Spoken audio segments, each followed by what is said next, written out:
Hi, this is Rose McDonough, and I am making an adapted recipe of 2-ingredient soft dough pretzels. Brooke's been asking about this for several weeks. Please, can we have these pretzels? Okay, fine, today's the day we're going to do it. I always tell you, when I do things, I take a recipe and then I play with it, because that's how it works for me.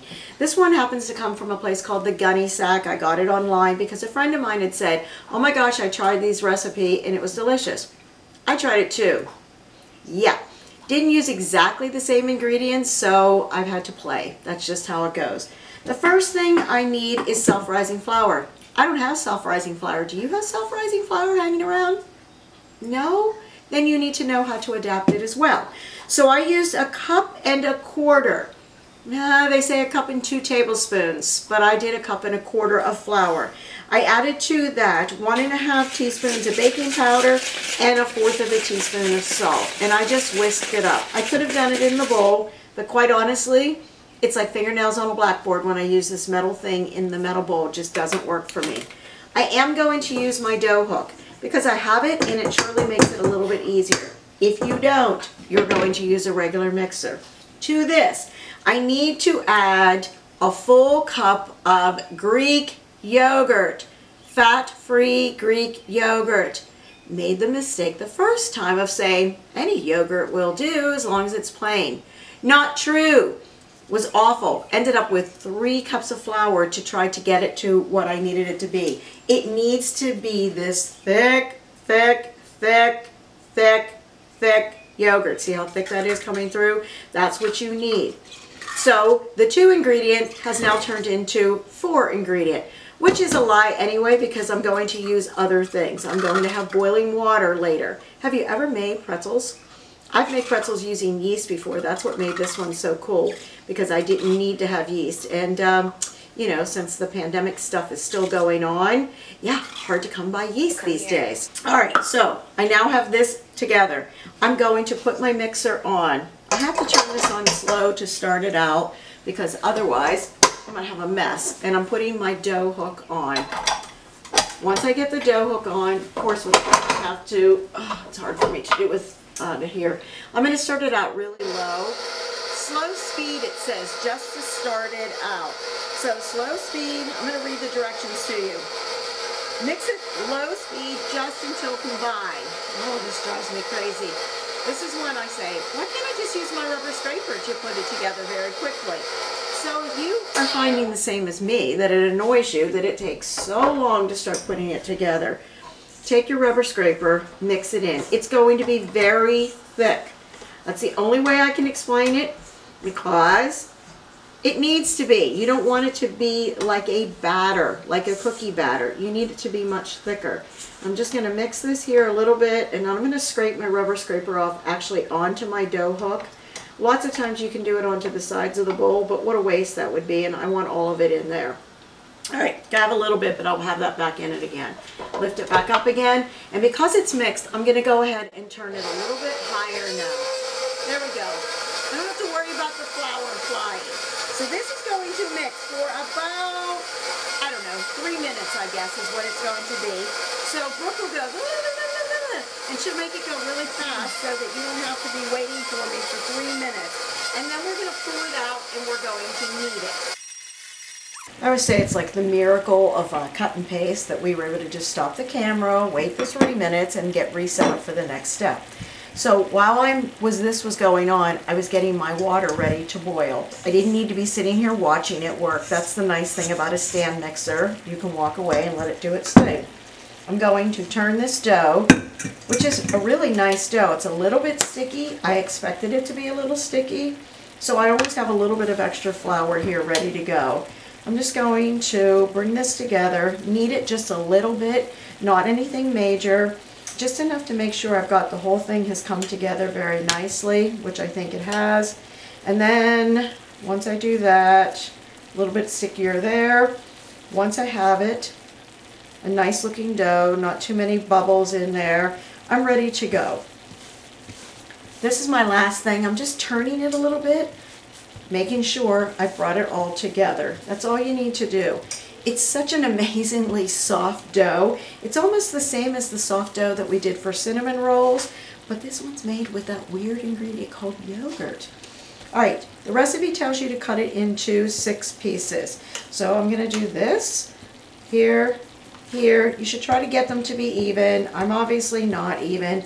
And now you have choices. What do you want to do with it?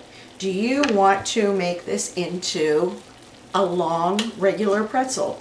Or do you want to make them into pieces? Well, I happen to like the pieces a lot, but it doesn't matter, whichever you want to do. So here I am, I'm just taking this, I'm kind of stretching the dough out a little bit, and I'm going to do this one regular, and then I'm going to switch the other ones around and show you the other thing that's fun to do.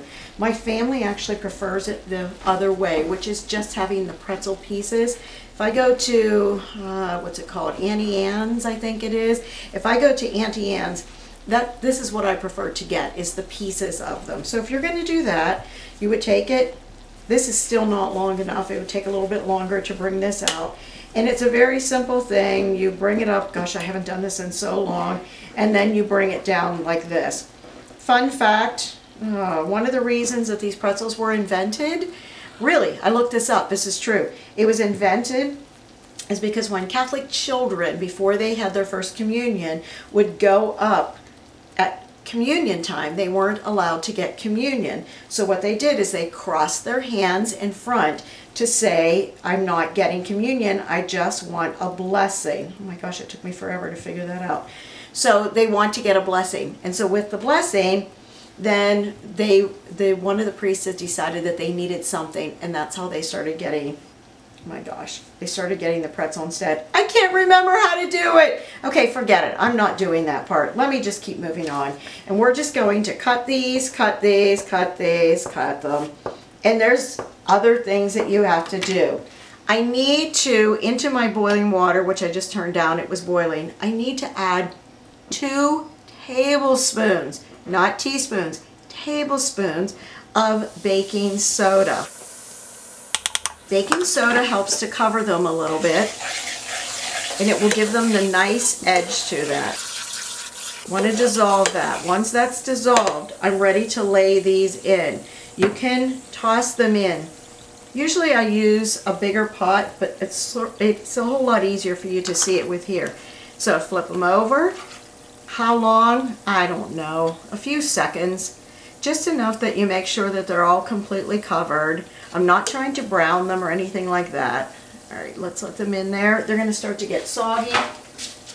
If you've never used parchment paper, stop at the dollar store and get some, because it's really great. And I mean that, stop at the dollar store. It's $1 at the dollar store. It's a whole lot more expensive if you go other places.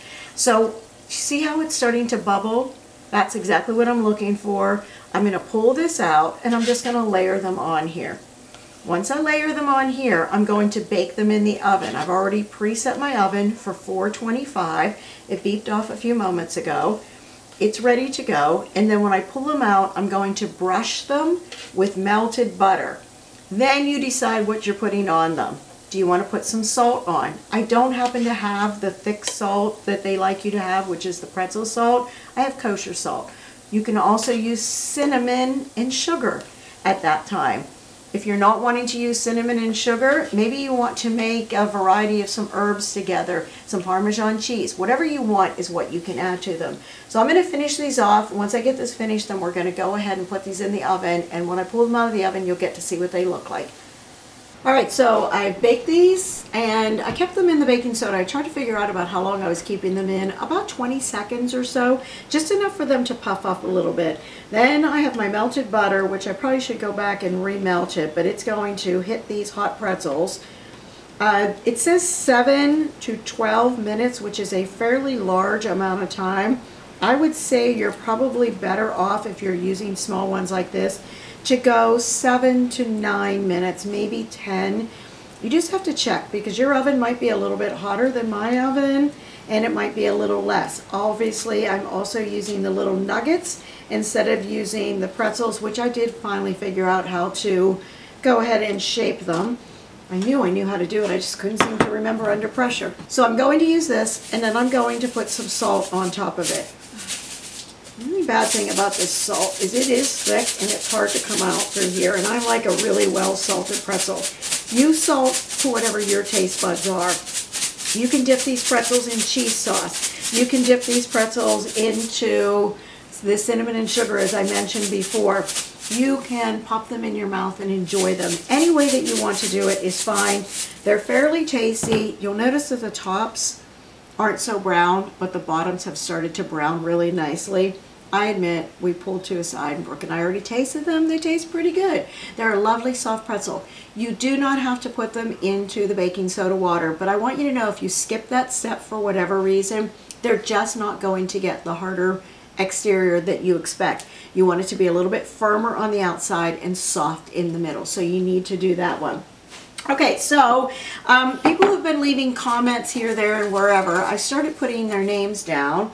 And hey, Shelly Kalin, I don't remember what specifically she said. I think it was that she liked maybe the cinnamon rolls, which would be a surprise because Shelly Kalin is a baker herself. Thank you for watching and for always, you know, saying nice things about me. And also, oh my, I have a star beside this name, Eric Rayner, who Eric Rayner had once said, hey, how about honey mustard chicken, which we did for him.